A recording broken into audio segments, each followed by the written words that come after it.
The Blore Building and Cloister at Lambeth Palace forms part of a sensitive refurbishment of the Archbishop of Canterbury's historic Grade 1 listed residence in London.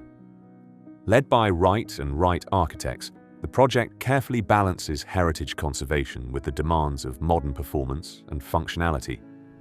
A restrained approach defines the specification throughout. Existing fittings were carefully surveyed and retained wherever possible, preserving original fabric and embodied carbon while avoiding unnecessary intervention. Where replacement was required, new ironmongery was selected to complement the naturally aged character of the palace, with finishes and forms carefully aligned to the historic setting. Every decision reflects a careful balance between heritage, authenticity, durability, and compliance, preserving the architectural integrity of this remarkable building for future generations.